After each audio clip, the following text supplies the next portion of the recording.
जय माँ। सबसे पहले मैं अनुरोध करूँगा कि कृपया अपने वीडियो और ऑडियो को म्यूट कर दें, क्योंकि नहीं तो बीच में वो आता है किसी ना किसी रूप में डिस्टरबेंस।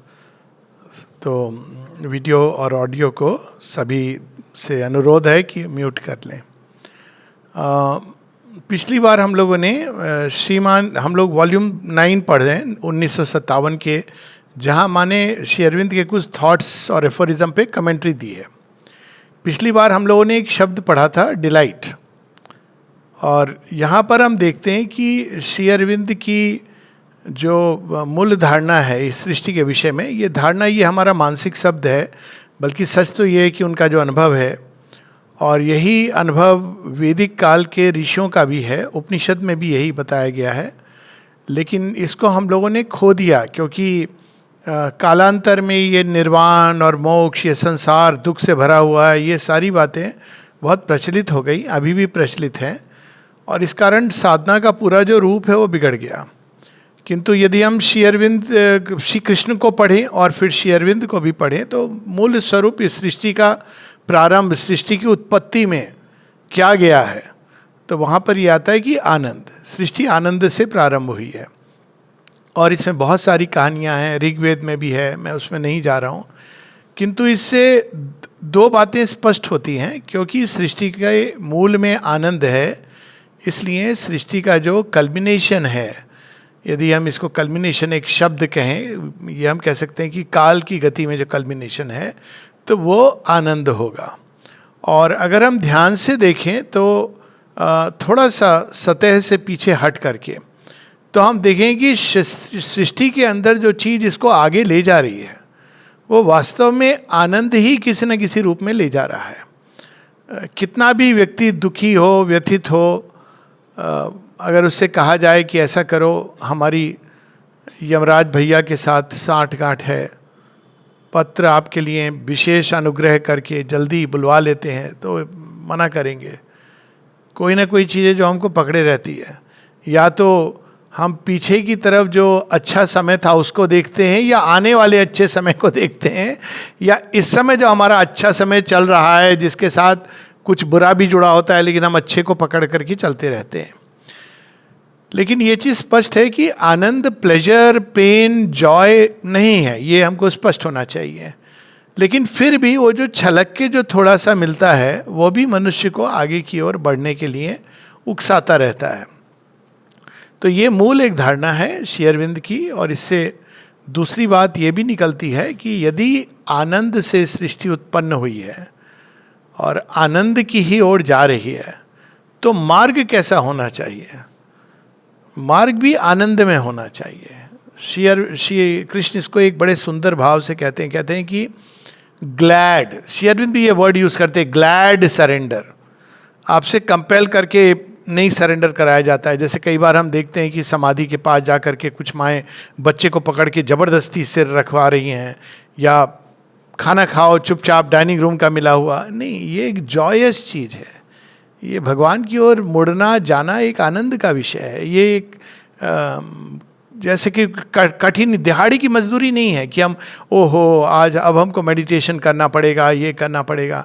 वो आनंद में है, उनको भी तो मज़ा आना चाहिए कि ये आ रहा है मेरी ओर, जॉयसली आ रहा है। आप सोचिए, आपके घर कोई व्यक्ति आए मिलने के लिए और वो बहुत दुखी हो के, और आपको आते ही अपना दुखड़ा रोने लगे कि पता है रास्ते में ये तकलीफ हुई, वो तकलीफ हुई। अब वो जो आपका जो गेस्ट है, आपको क्या लगेगा एज ए होस्ट कि अरे मैंने बेकारी इसको बुलाया, ये तो रास्ते में इतनी प्रॉब्लम लेकर के आ रहा है। तो हम लोगों को ये स्मरण रखना चाहिए कि ये आनंदमय की यात्रा है, और ये दुख कष्ट इसका जो एक गॉस्पेल बनाया है कुछ लोगों ने, ये वो पथ नहीं है। तो पथ में भी आनंद कहीं ना कहीं हमको आगे ले जाता है। और तीसरा जो सबसे महत्वपूर्ण है, जो कई बार लोग पूछते हैं कि इसका क्या लक्षण है कि हम भगवान के संपर्क में आ रहे हैं, या भगवान का स्पर्श मिल रहा है, कांटेक्ट हो रहा है डिवाइन का। कई लोग सोचते हैं सीधा विजन्स और वॉइसेस या कुछ पावर्स, लेकिन जो सबसे सटीक है वो है शांति और आनंद का विकास और विस्तार। यदि हमारे अंदर आनंद की जगह डिप्रेशन आ रहा है, हमारे अंदर कोई डिप्रेशन एक बैरोमीटर है, बिल्कुल अपोजिट है आनंद का। तो डिप्रेशन बैरोमीटर है कि हम गलत रास्ते पर जा रहे हैं, एज सिंपल एज दैट। आप किसी को भी ब्लेम करिए, कंप्लेंट करिए, फैक्ट ये है कि कहीं ना कहीं हमने एक सही एटीट्यूड नहीं है हमारे अंदर, कहीं ना कहीं हम बंद गए हैं, बंद हो गए हैं, किसी छिद्र के अंदर चले गए हैं। और वहीं अगर आनंद बढ़ रहा है तो ये इसका साइन है कि हम सही रास्ते पर हैं। और केवल वो आनंद नहीं जो मेडिटेशन में बैठ के जीवन की सभी परिस्थितियों में, क्योंकि ये आनंद तो सर्वत्र है, सब चीज़ में है। तो यही आज का विषय है। श्री अरविंद के एक एफोरिज्म से प्रारंभ होता है और हम लोग पेज नंबर ये 9 जनवरी 1957 है और उसमें श्री अरविंद बड़ी सुंदर एक बात बताते हैं। 9 जनवरी 1957, पेज 7, वॉल्यूम 9 मदर की। Possession in oneness and not loss in oneness is the secret. अब यहाँ पर और भी हैं जो एफोरिज्म जो जॉय के ऊपर हैं, जैसे in man nature of the world becomes again self conscious so that it may take the greater leap towards its enjoyer.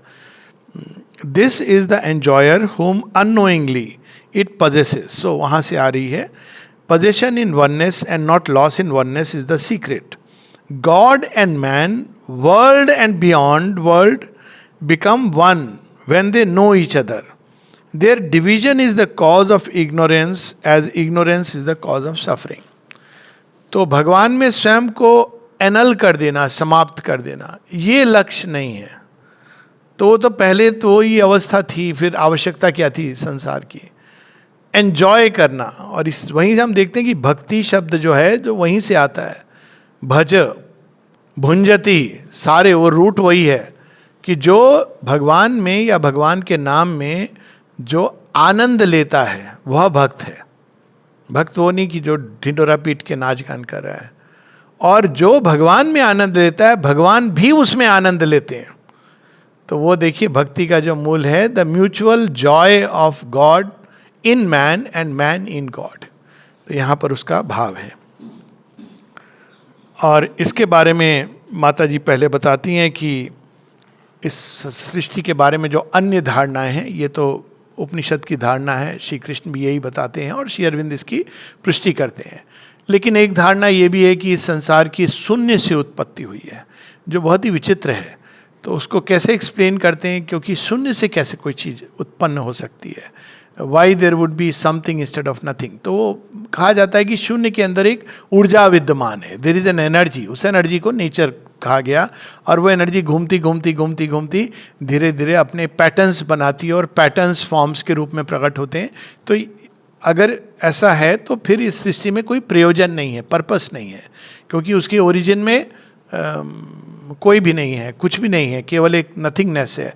तो अगर कोई बोले कि प्रयोजन फिर हमारे जीवन का क्या होना चाहिए, तो इस तरह से जो कहते हैं वो कहते हैं वापस नथिंगनेस में चले जाना, या नथिंगनेस को अपने मुख से बोलना, अटपटा सा लगता है एक्सप्रेस करना। इसको श्री अरविंद सावित्री में as a with a touch of humour describe करते हैं। In him nirvana lives and speaks, Titan की बात बता रहे हैं। तो ये एक अवधारणा है कि नथिंगनेस से आया। दूसरी अवधारणा है कि एक दृष्टा है, एक पुरुष है जो साक्षी है। लेकिन ये संसार कैसा है, ये माया है, इल्यूजन है। तो आप इल्यूजन से निकल करके उस ब्रह्म में जो एक निर्वैयक्तिक परम शांति की अवस्था है। परम शांति क्यों है? क्योंकि उसमें क्षोभ नहीं है, मतलब वो शांति की वो अवस्था है क्योंकि उसके अंदर कोई स्टर नहीं है। तो ये भी एक अवधारणा है। तो एक अवधारणा है जो बुद्धिस्ट अवधारणा है संसार की, कि ये संसार दुख है, दुख से ही उत्पन्न, दुख से ही ये चल रहा है। दुख हम पहला सत्य है। दूसरा उत्पन्न कैसे हुआ? डिज़ायर से। अब वो डिज़ायर एक बड़ी अजीब बात लगती है, क्योंकि इसमें प्रश्न उठता है डिज़ायर किसके अंदर आया? क्योंकि बुद्ध में तो बुद्ध की, अगर हम जैसे बुद्धिज़्म को रिसीव किया गया है, अनात्मवाद है, तो देयर इज़ नो सेल्फ। तो डिज़ायर कहाँ अराइज हुआ, कैसे अराइज हुआ? खैर वो डिज़ायर आया, और डिज़ायर के कारण अगर हम ऐसे भी लें कि वो डिज़ायर एक इम्पेलिंग फोर्स है जिसने प्रारंभ किया जो भी ऊर्जा को, ऊर्जा की बात वो भी करते हैं, तो वो डिज़ायर से संसार चल रहा है। तो लॉजिक है कि डिज़ायर को आप जितनी जल्दी ख़त्म करेंगे, और उसके लिए उन्होंने 8 फोल्ड पाथ बताया है, और आप सृष्टि के बाहर चले जाएंगे निर्वाण में, मोक्ष में। ये मोटा मोटी ये 3-4 धारणा है। लेकिन श्री अरविंद कहते हैं कि ये आनंद से उत्पन्न हुई है सृष्टि और आनंदार्थ बनी है, और हम आनंदस्य पुत्र हैं। तो भगवान की लीला क्या है? वो एक का आनंद अनेकत्व के आनंद में। और ये इसको हम उदाहरण से लें कि फिर इतना कष्ट से क्यों गुजरना पड़ता है और स्वीकृति कहाँ से मिलती है। अब देखिए, माता पिता हैं तो उनके हृदय में भाव उठता है संतान की। हर माता पिता को पता है कि ये बड़ी कठिन चुनाव मैं कर रहा हूँ, क्योंकि संतान को संसार में लाना तो सबसे सिंपलेस्ट वर्क है, नेचर कर देगी। उसको नचर करना, वो शुरू से ही समस्या शुरू हो जाती है। और सब जानते हैं, सब देखते हैं। युधिष्ठिर ने तो किम आश्चर्य में ये कहा कि मृत्यु है, फिर भी लोग ऐसा मानते हैं कि मृत्यु नहीं है। तो इसमें एक और जोड़ देना चाहिए कि सब देखते हैं कि संतान को बड़ा करना कितना कठिन है, फिर भी सबको संतान चाहिए। आजकल के माता पिता थोड़े स्मार्ट हो गए हैं, तो वो दूसरों के अनुभव से सीख गए हैं, they don't want a child. पर वो एक अलग बात है। लेकिन अब देखिए, अब संतान आएगी तो कितनी समस्याओं से गुजरेगी, और उस सबको माता पिता सहन करते हैं। कहीं ना कहीं उनके अंदर ये है कि एक दिन बच्चा बड़ा होगा, क्या होगा उससे? आपका जो जॉय है मल्टीप्लाई होगा। और वो कैसे मल्टीप्लाई होता है? बड़ी विचित्र है। कुछ नहीं करना है, बस बच्चा आके 5 मिनट बैठ जाता है पास में। आजकल तो ये भी कहा गया है कि बच्चा अगर मम्मी या पापा को बस हग कर ले 5 मिनट को, ज़्यादा नहीं, बस इतना बोल दे, अरे मामा, अरे पापा, 5 मिनट 10 मिनट, उसमें ही माता पिता का कि ये सारी जो मेहनत है वो हमारी सफल हो गई। तो अगर हम एक दृष्टि से देखें तो ये आनंद के वर्धन के लिए है सारा। ये नहीं कि हमेशा ये होता है, आजकल अधिकतर नहीं होता है, लेकिन फिर भी, हालांकि आजकल शॉर्टकट हो गए हैं, आप स्माइली के रूप में भेज सकते हैं। आप ना भी भेजें तो फ़ोन किसी को पकड़ा दीजिए, वो उसमें हक की स्माइली भेज देगा। अगला व्यक्ति बड़ा संतुष्ट हो रहा है कि मुझे हक कर दिया। ये तो कुछ भी तो वो एक चलन आ गया है। तो यहाँ श्री अरविंद माता जी बता रही हैं, according to what Shri Aurobindo says here, the reality of the universe is what is called God और godhead, but essentially it is delight. Shri Krishna आनंद में। ये डिस्कशन था जो होता रहता था श्री माँ के हस्बैंड में और इनके श्री अरविंद के बीच में। तो माँ बताती हैं कि जब वो बैठती थी तो वो बार बार यही कहते थे कि ये जो संसार है ये इससे उत्पन्न हुआ है, डिज़ायर से, उनके हस्बैंड। और श्री अरविंद कहते थे कि नहीं, आनंद से उत्पन्न हुआ है, क्योंकि उनके अंदर एक बुद्धिस्ट लीनिंग थी। तो ये श्री अरविंद के अनुसार ये आनंद से। The universe is created in delight and for delight, but this delight can exist only in the perfect oneness of the creation with its creator. अब यहाँ पर ये कंडीशन डाल दी गई कि जितना अधिक हम क्रिएटर के साथ क्रिएशन जुड़ेगा, मर्ज नहीं, मर्ज उस तरह का नहीं कि जहाँ उसने लूज कर दिया अपने आप को। तो यहाँ पर 2 बातें बड़ी स्पष्ट हैं। जितना हम क्रिएटर से जुड़ेंगे लेकिन मर्ज नहीं, उनके साथ हम एक प्रकार का कॉन्टैक्ट, एक प्रकार का ग्रोथ, एक वननेस, ये सब जैसे जैसे डेवलप करेगा वैसे वैसे ये आनंद का वर्धन होगा।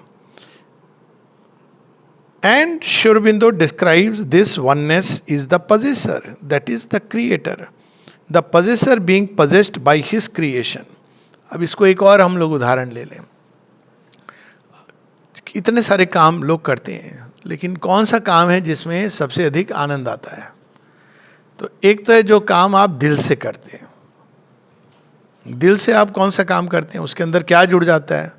प्यार जुड़ जाता है।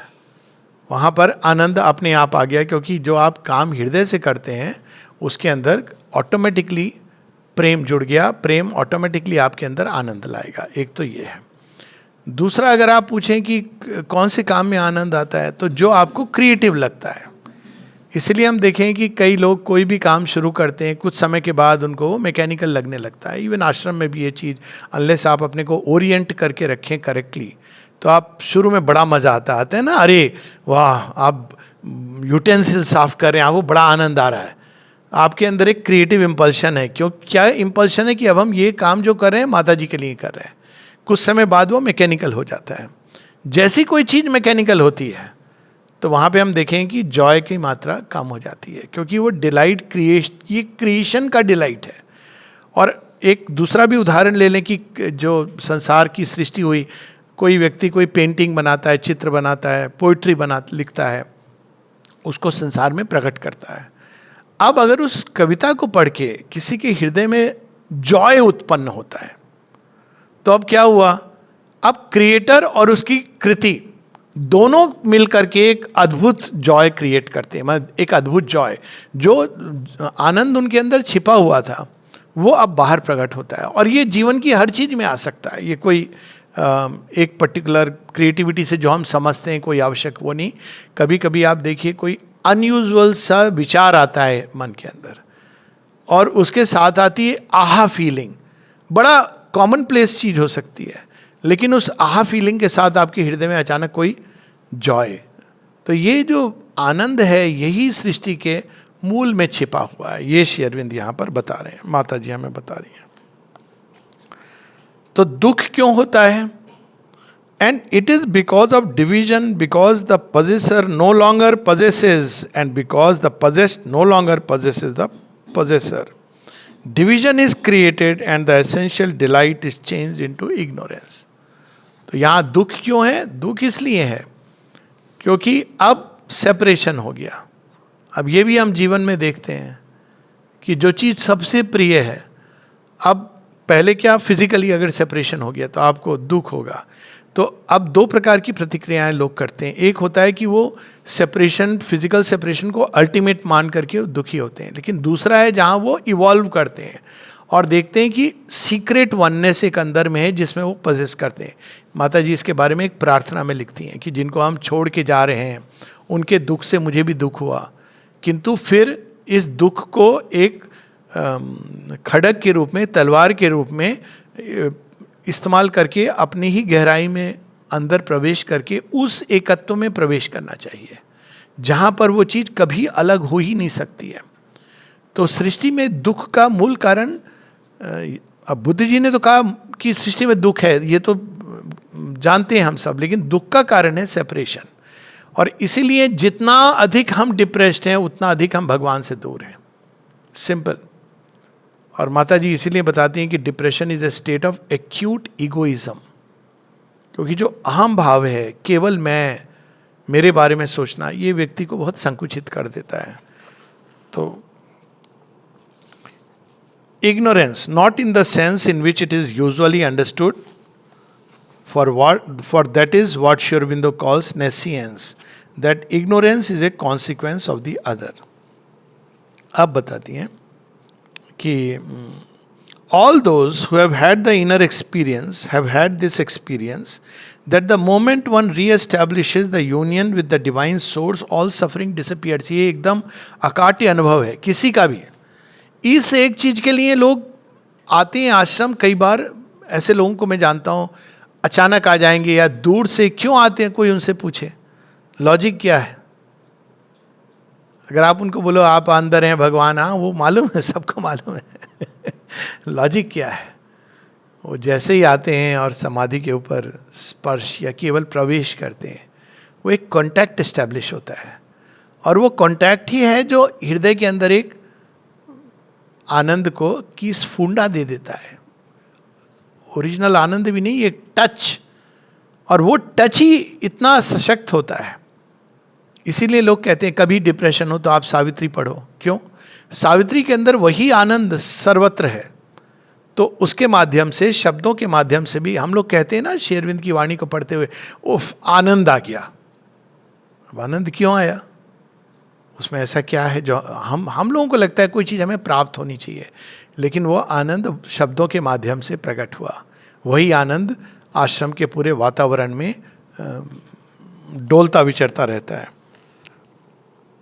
दिस डिलाइट ऑफ क्रिएशन, हाँ okay, but there has been a very persistent movement about which I spoke to you last week, which puts it at the source of creation, not this essential divine delight but desire. तो इसकी बात हम लोगों ने कर ली है। वो Buddhist teaching है और कई लोग ये समझते हैं, और इस कारण and instead of seeing the solution in a oneness which restores to us the original essential delight of the manifestation and the becoming, they consider that the goal and also the way are a total rejection of all desire and a return to annihilation. देखिए अब पथ बदल गया. अंतर क्या है? बड़ा सूक्ष्म अंतर है. जब ये कहा जाता है कि आपको अपनी कामनाओं का त्याग करना है, तो अब लोग बड़े परेशान होते हैं, कहते हैं एक हाथ की चीज़ है, bird in the hand is better than another in the Bush या अनदर इन द स्काई. लेकिन जब आप ये कहते हैं कि वास्तव में आप त्याग क्या कर रहे हो, lesser form for a higher form, आप सीमित सुख जिसके साथ दुख जुड़ा है उसको त्याग कर रहे हो. क्यों? क्योंकि आपको एक हायर फॉर्म ऑफ जॉय मिलेगा, या उस हायर जॉय का आप त्याग कर रहे हो ताकि आपको आनंद की अनुभूति होगी. तब लगता है ओके फाइन, क्योंकि अब यहां पर आपको एसेटिसिज्म का भाव नहीं है. संसार एक इनकॉरिजिबल, एक ठीक नहीं होने वाली बीमारी नहीं है, लेकिन हमको बस इतना समझना है कि हमें सीमित चाहिए या असीम चाहिए. कोई भी व्यक्ति जो थोड़ा भी कॉमन सेंस है वो कहेगा हमको तो असीम चाहिए, रास्ता बताओ.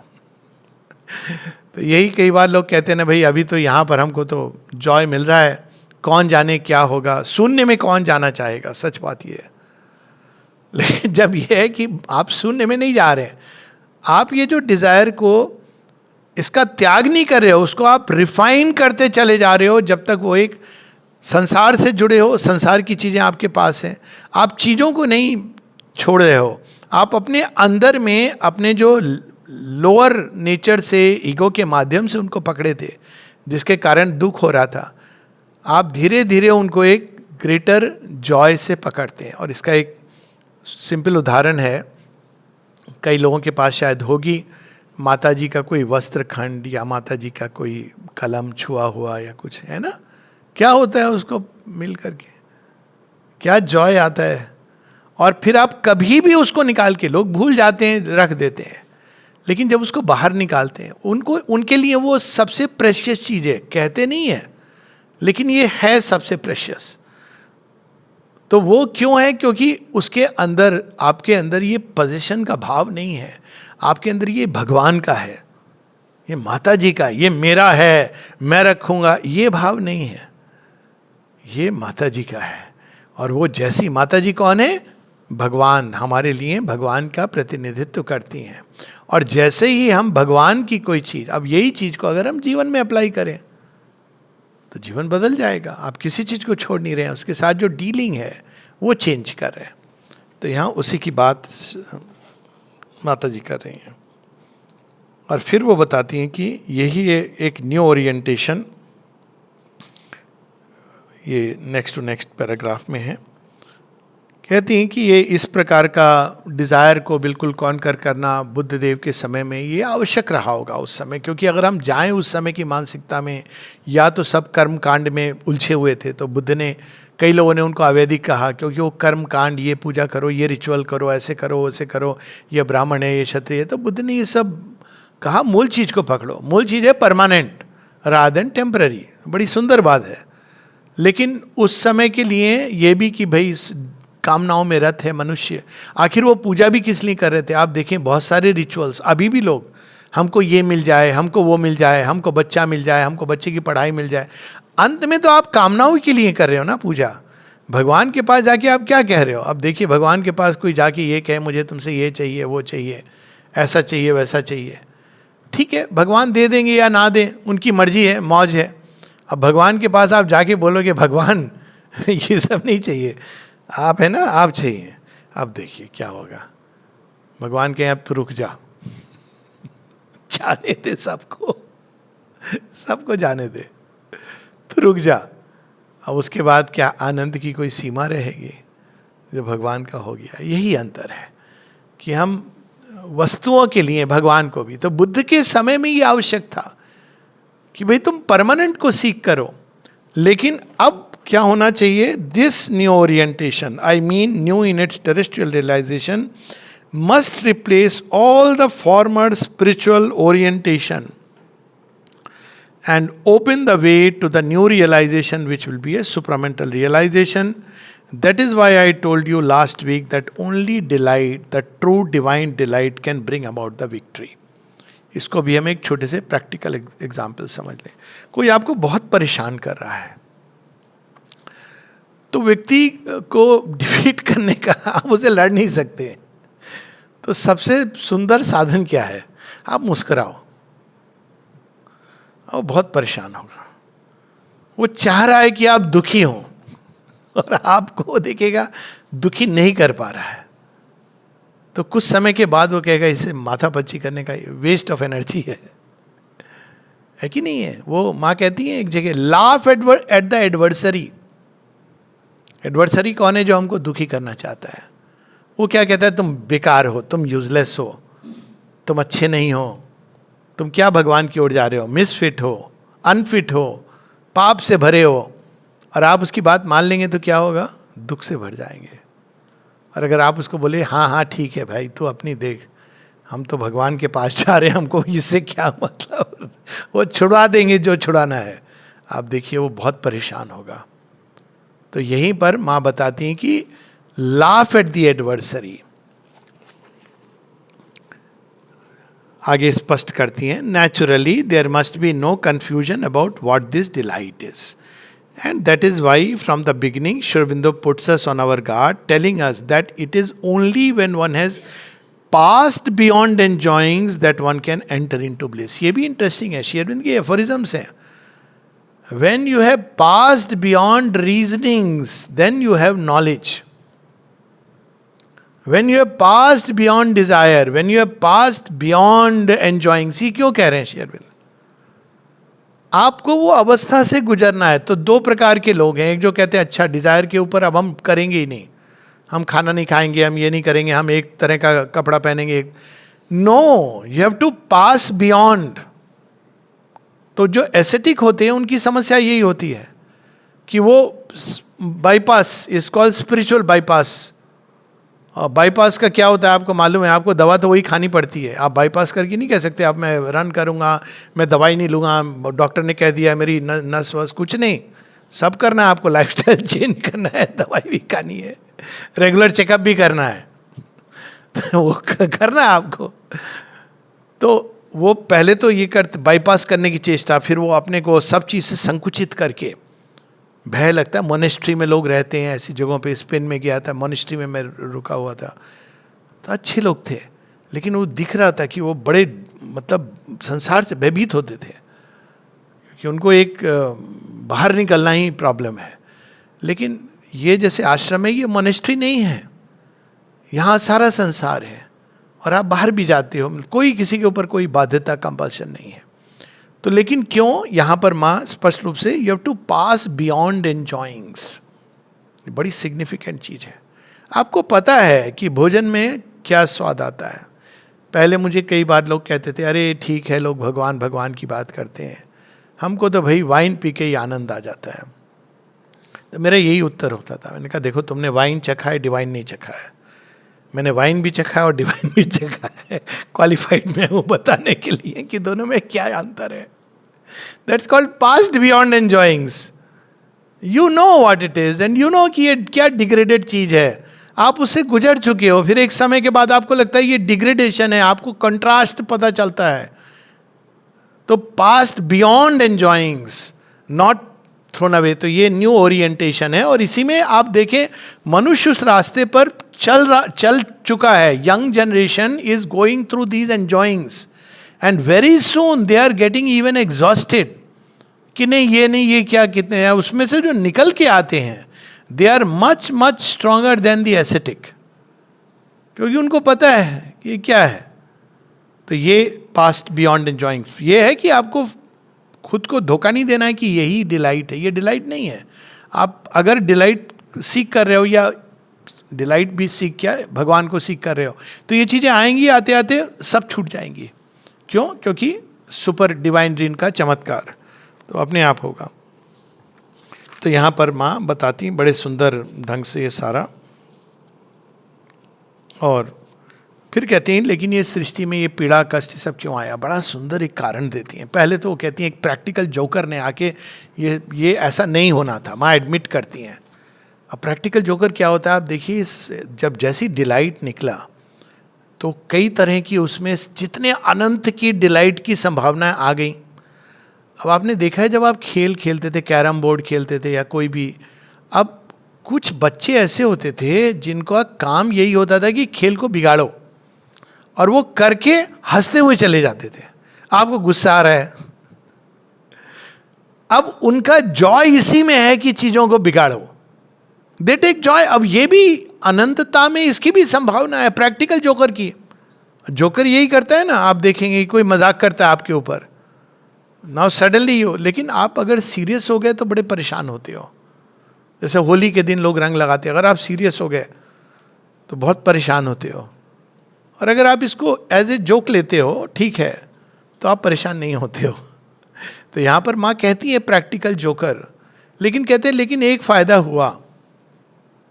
क्या फायदा हुआ कि इस सृष्टि में प्रैक्टिकल जोकर के कारण या एक्सीडेंट जैसे भी हम समझें, संसार में दुख नहीं होना चाहिए था। माँ एडमिट कर, as a divine mother she is saying, नहीं होना चाहिए था। तो जो लोग ये महसूस करते हैं they are in tune with mother herself says so, मतलब उसको स्वीकार करती हैं। कहती लेकिन एक चीज हुई दुख कष्ट के आने से, जो ये ना होता तो नहीं प्रकट होती, और वो माँ की वाणी में सुनिए। If delight had remained delight, conceived as delight, and everything had come about in delight and union instead of in division, there would never have been any need for the divine consciousness to plunge into the inconscious as love. अब देखिए, आप तकलीफ में हो, पुकारते हो, देवताओं को ये नहीं समझ आती कि ये मनुष्य प्रार्थना एस्पिरेशन क्यों करते हैं। देवता भी कभी कभी करते हैं, जब वो स्वर्ग लोक पर आधिपत्य हो तब जाते हैं वो। लेकिन जो मनुष्य के अंदर, एक जगह माँ से किसी ने पूछा, माँ एस्पायर करने को आप कहती हो, लेकिन सच तो यही है ना, हो ही है सो ही जो अल्टीमेटली डिवाइन रची राखा। कहती हाँ निसंदेह, आप थोड़ा बहुत काल की गति में अप डाउन कर सकते हो, मैनिपुलेट, ये भी बताती है माँ। आज के वो मैसेज में भी मैंने वो डाला था, लेकिन अल्टीमेटली लास्ट शॉट तो डिवाइन का ही होता है। फिर हम एस्पायर करना, कहते हैं my child the world has been created for this delight of aspiration. अब देखिए प्रार्थना का जो आनंद है, एस्पिरेशन का डिलाइट है। कई सारी प्रार्थना ऐसे, उस दिन हम लोग वो अर्जुन कैसे प्रार्थना करते हैं, जब वो क्या देखते हैं, श्री कृष्ण कहते हैं सब ये मैं कर रहा हूं, तुझे तू कर ना कर, आ नहीं आ, it doesn't matter, I have decided everything. तो अर्जुन के मुख से क्या प्रार्थना निकलती है, त्वमादिदेवम पुरुषो पुराणो। संजय भी क्या कहते हैं, एव मुक्ता यतो ततो राजन महायोगेश्वरो हरि। अब वो कौन सी प्रार्थना है, वहां आप क्या मांग सकते हो, आप आनंद से भर जाते हो कि सब तो आप कर रहे हो, ये जॉय की बात है। ठीक है, मुझे अपने काम के लिए जो भी आपको उपयोग में लाना है ले आइए। Ultimately giving one self and let thy will be done सबसे वाइजेस्ट चीज होती है, और वो तब हम भगवान के प्रेम का स्पर्श पाते हैं जब आप कठिनाई में होते हो। ऐसे लोग हैं कई, माना नहीं माना, पर जब कठिनाई का समय आता है ना तो लोग बोलते हैं ना, अंधविश्वासी एक थे सो कॉल्ड वैज्ञानिक, रिचर्ड डॉकिंस नाम सुना होगा, उनकी बात है या किसी और, लेकिन मोस्ट लाइकली उनको बड़ा असह बैक पेन हुआ, नहीं मानते थे भगवान में कुछ, इसमें बड़ी उन्होंने ऐसी धृष्टता से भरी हुई किताबें लिखी हैं, लेकिन वो जब बैक पेन कोई इलाज नहीं, लूट स्प्रिंग जहाँ कहते हैं मैजिकल वाटर है, वहाँ नहाने चले गए। तो लोगों ने उनसे पूछा कि ये क्या कर रहे हो आप, कहते क्या पता ठीक हो जाए। कहते ना मरता क्या ना करता। और फिर जो इंटरवेंशन होता है, जो प्रेम, और साधारण जीवन में भी आप कठिनाई में होते हो, आपका मित्र आ जाता है, सुन लेता है, वो जो जॉय मिलता है आपको केवल उससे, वो प्रेम है और कुछ नहीं। वो मित्र कुछ नहीं कर सकता, केवल वो इतना कह देता है मैं हूं ना। वही आपको जॉय दे देता है। तो ये जो अनुभव है, एक जॉय का जो अनुभव आता है सेपरेशन के बाद यूनियन का, ये अनुभव नहीं मिलता। तो यहाँ पर माँ उसको एक्सप्लेन करती हैं कि प्रेम प्रेम जो है, और फिर वो कहती हैं after all something has perhaps been gained from it. और वो ऑर्डिनरी नहीं है, love is such a beautiful thing. पर फिर वो कहती हैं कि हाँ, ये मैं समझ रही हूँ कि लेकिन ये सब बातें तब हमें ज्ञात होती जब हम उस पार चले जाते हैं, लेकिन जो इसमें हैं उनको तो ये क्रूड और क्रूएल जोक लगता है। सही है, वो समझती हैं इस बात को। ये करुणा है माँ की कि आई अंडरस्टैंड कि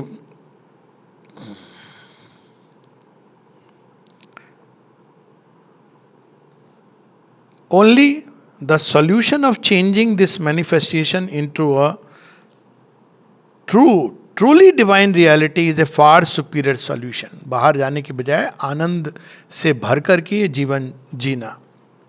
and this is what we want to attempt now with a certitude of succeeding one day or another, for in spite of everything, despite everything, what is true is eternally true.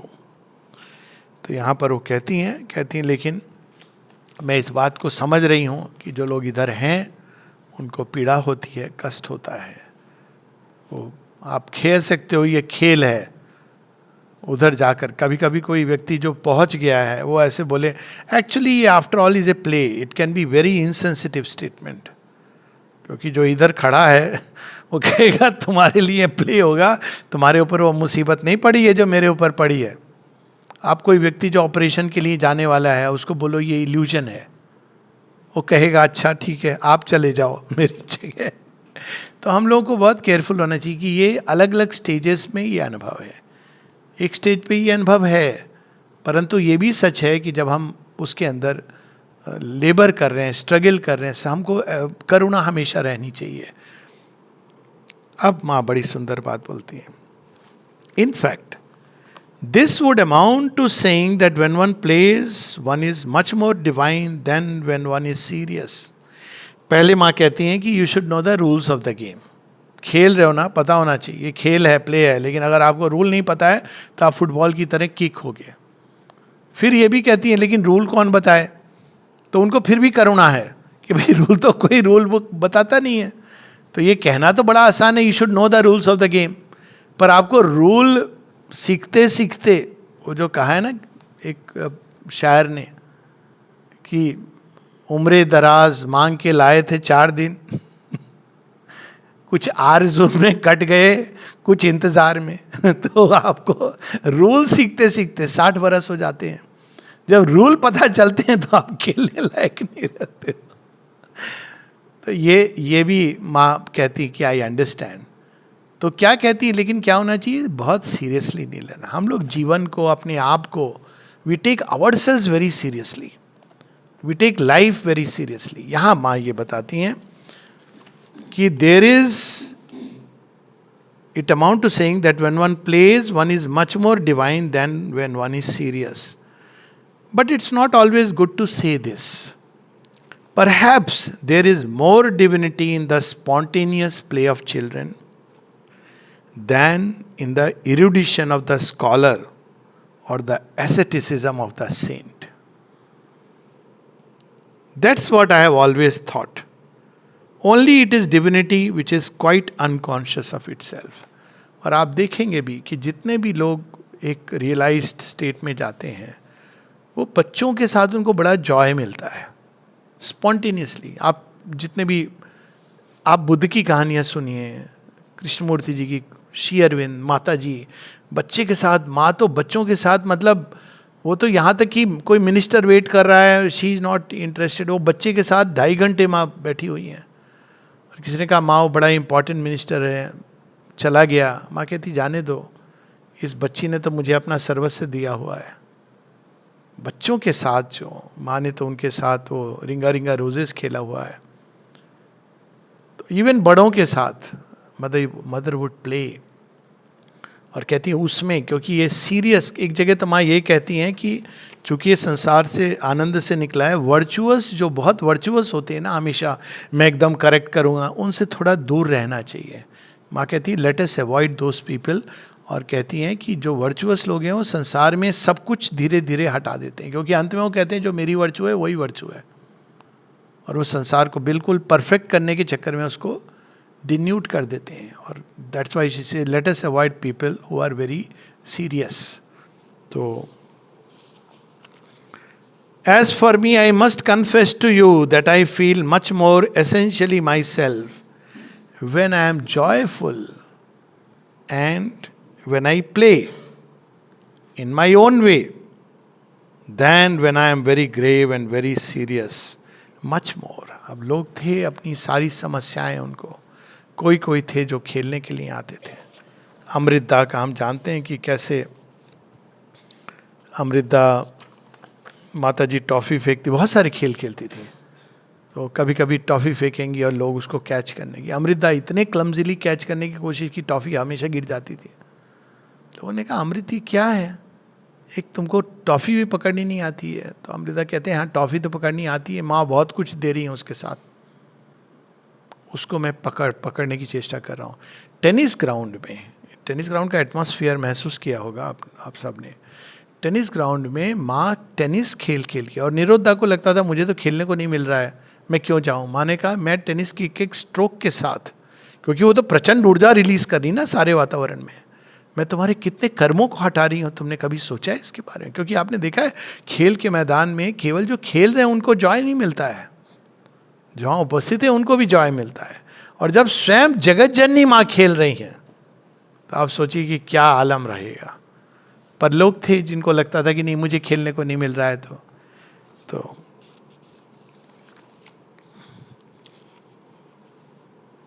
अब यहाँ पर ये बताते हैं कि ये delight कैसे हमें प्राप्त हो। 23 जनवरी 1957 फिर से एफोरिज्म है, delight is the secret, learn of pure delight and thou shalt learn of God. कितनी बड़ी बात है। आगे लिखते हैं love is the keynote, love is the keynote, joy is the music, power is the strain, knowledge is the performer, the infinite all is the composer and audience. अब देखिए इसमें आगे क्या लिख रहे हैं। We know only the preliminary discords which are as fierce as the harmony shall be great, but we shall arrive surely at the fuge of the divine beatitudes. Musician होते हैं ना एक लंबे समय तक, जिसको लोग कहते हैं अज्ञान में टू कर रहे हैं, तो उसके बाद उनका धीरे धीरे नशा चढ़ता है म्यूज़िक का। अब देखिए ये इसमें से कई बार आप स्मॉल पॉइंट्स होते हैं ना जो डायरेक्ट एफोरिज्म से कनेक्टेड नहीं है पर आप ले लेते हो। तो मैंने इस तरह के एफोरिज्म से कुछ एक पिकअप किए हैं। जैसे कई बार लोगों को ये एंग्जाइटी होती है कि आप बोल रहे हो, तो कई लोगों को ऑटोमेटिक होती है, परफॉर्मेंस एंग्जाइटी हो जाती है, अच्छा हुआ नहीं हुआ, अगले बंदे ने क्या देखा। लेकिन ये वाक्य में एक पार्ट है जिसको आप पढ़ लेंगे तो आपको ये समाप्त हो जाएगा। क्या है? The infinite all is the composer and the audience. बोलने वाली माँ है, सुनने वाली भी माँ है। अब वो क्या प्रॉब्लम है? Matter is over. तो प्रश्न है how can one learn of pure delight, ये शुद्ध आनंद को हम कैसे जान सकते हैं? First of all, to begin with, one must through an attentive observation grow aware that desires and satisfaction of desires give only a vague uncertain pleasure mixed fugitive and altogether unsatisfactory. That is usually the starting point. Again, beyond enjoyings. वो ये नहीं कहते हैं तुम, वो कहते हैं तुम ऑब्जर्व करो अपने आप को, देखो ये जो मज़ा है कितनी देर रहता है, नहीं रहेगा, ये इनबिल्ट है क्रिएशन के अंदर, और उसका एक कारण है, क्योंकि नहीं तो आप वहीं उलझ के रह जाओगे। अब सुअर को तो उसी में मज़ा आता है कीचड़ में, इसलिए वो प्रगति नहीं करता है। तो मनुष्य को थोड़ी देर के लिए कीचड़ में मजा आ सकता है, बारिश वारिश हो रही हो, गाना हो रहा हो, लेकिन थोड़ी कोई वो कीचड़ में रहेगा हर समय। तो ये इनबिल्ट है मनुष्य के अंदर कि वो जो प्रगति के लिए बने होते हैं ना, वो उसमें बहुत देर तक नहीं रह सकते। तो पहले आपको खुद ही देखना है कि इससे मिलता है सेटिस्फैक्शन, माँ डिनाई नहीं कर रही हैं, कितनी देर के लिए है, क्षणिक। और ये एक ग्रेस है कि क्रिएशन इस तरह से बना है, पहली चीज। Then if one is a reasonable being, one must learn to discern what is desire and refrain from doing anything that may satisfy one's desire. अब आती है नेक्स्ट स्टेप। अब फर्स्ट को स्किप करके नहीं, अरे यार हर बार रसगुल्ला खाता हूँ, उसके बाद पानी पीता हूँ तो ये तो मुंह से स्वाद भी घुल गया, अंदर में शुगर बढ़ गई, अब आपके अंदर ये आया। अब रसगुल्ले के साथ करो ना करो, लेकिन जीवन के साथ ये चीज़ एक सीख लेता है आदमी कि इससे मेरा मुंह छिल रहा है, इससे मुझे अशक्त हो रहा हूँ। One must reject them without trying to satisfy them. आप सक्सीड करोगे नहीं, सक्सीड करोगे, पर प्रयास आपका जारी रहना चाहिए।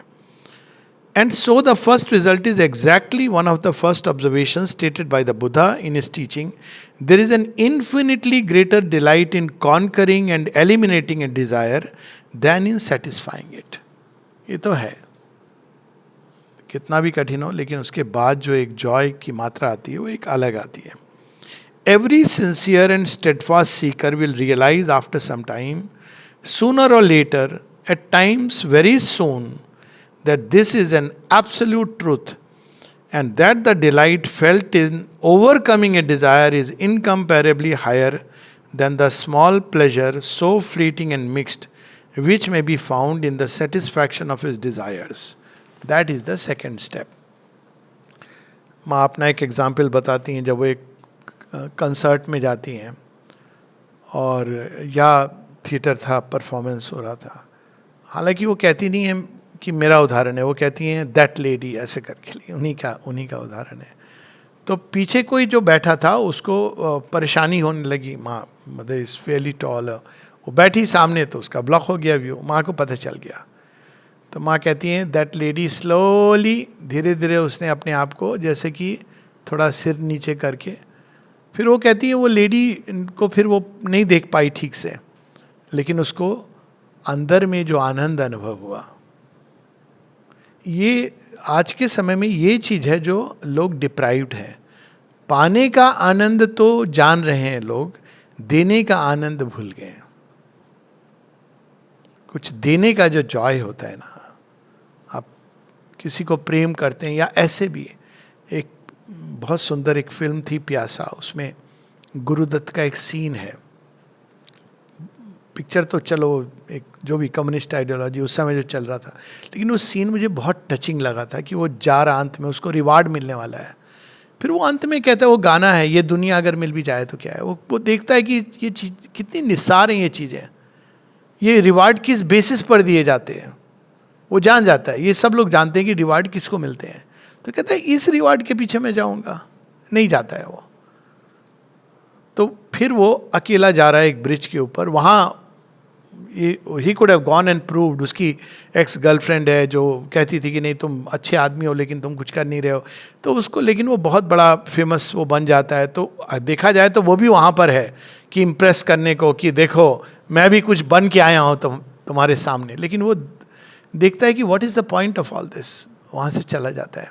और वो जैसे ही रास्ते में जा रहा है तो वो देखता है कि एक व्यक्ति ठिठुर रहा है ठंड में, और उस समय तक उसके पास थोड़े उसने आ गए पैसे, तो उसने कोट पहना हुआ अच्छा सा, तो वो देखता है उसको, बस वो कोट को उतारता है और उस व्यक्ति को दे करके आगे बढ़ जाता है। दैट सॉन्ग एंड्स, ये दुनिया अगर मिल भी जाए तो क्या है। बड़ी टचिंग है ये चीज़ कि वो देने का जो जॉय है किसी को भी कहीं पर भी, इससे हम लोग बहुत बार, खासकर आज कई बार वंचित हो गए हैं, क्योंकि हर चीज़ आसानी से उपलब्ध है। और फिर हमारे अंदर ये प्रवृत्ति आ जाती है कि वी हैव टू, कोई लोग होते हैं डेवलप्ड सोल्स, बच्चे आई नो, जो देने में विश्वास करते हैं, और पेरेंट्स को इनकरेज करना चाहिए। कई पेरेंट्स ऐसे हैं जो बच्चा कई बार कहता है कि मैं इसको दे दूं अपने दोस्त को, नहीं नहीं नहीं ये बड़ा एक्सपेंसिव है, आप देने दीजिए। वो जो लेसन सीख रहा है ना, बहुत सुंदर लेसन सीख रहा है। तो तो यहाँ पर उसकी बात है सेकेंड स्टेप, कि डिजायर सेटिस्फाई करने के बजाय फिर तुम उसको रिस्ट्रेन करना सीखो. Naturally with this continuous discipline, ये एक दिन में होगा नहीं, in a very short time the desires will keep their distance and will no longer bother you. कुछ समय के बाद वो कहेंगे भाई इसके सामने जाने कोई पॉइंट नहीं है. तो कुछ समय बाद वो, so you will be free to enter a little more deeply into your being and open yourself in an aspiration to the giver of delight, the divine element, the divine grace. अब देखिए माँ क्या बताती हैं, इस योग में बढ़ने का fastest way is to give yourself. Fastest way. और कोई तरीका, ये मेथड वो मेथड, भगवान मुझे ये देंगे ये अनुभव होगा, is slowing down. And if this is done with A sincere self giving, something that gives it self, offers itself and expects nothing in exchange for its offering. ये नहीं कि भगवान पहले आप डॉक्यूमेंट साइन कर दो, रूपांतरण होगा तो भगवान को मजा आता है, कहते नहीं करता साइन, चल तो देगा कि नहीं देगा. गारंटी चाहिए. अरे तुझे अगर इतना भी विश्वास नहीं है तो क्या पॉइंट. और तू क्या डॉक्यूमेंट उस भावी रूपांतरण के लिए दे रहा है, तो फिर देने में क्या है. देने का तो जॉय होता है जब प्रेम से आप देते हो. आप क्या करोगे नहीं करोगे, मेरा क्या होगा नहीं होगा, ये इरेलेवेंट हो जाते हैं, क्योंकि आप केवल उस देने के आनंद में ही संतुष्ट हो. ये होती है भक्ति, ये रंग लाती है.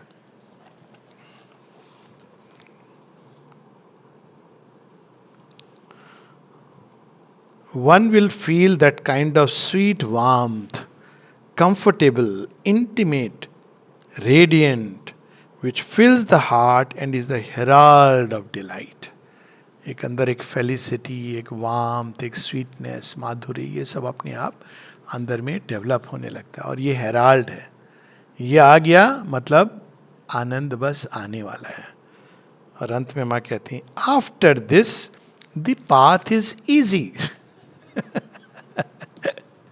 After this the path is easy. आपको करना क्या है, देते जाना है बस अपने आप को. कई बार लोग पूछते हैं साधना का एंड पॉइंट. एंड पॉइंट तो यही है कि आपने सब अपना दे दिया. क्या क्या नहीं दिया ये देखो. सांसें दे दी, हार्ट बीट दे दी, that should be the end point. सब दिया कि नहीं दिया. और माँ कहती ये इसलिए नहीं देना है कि कैलकुलेशन की मुझे डिलाइट मिलेगा, ये भी बताती एक जगह. ये भाव से नहीं कि मेरा फायदा, जब हाँ फायदा सोचा आपने और उनसे तो कुछ छिपता नहीं है, but for the joy of giving yourself. Jai Ma.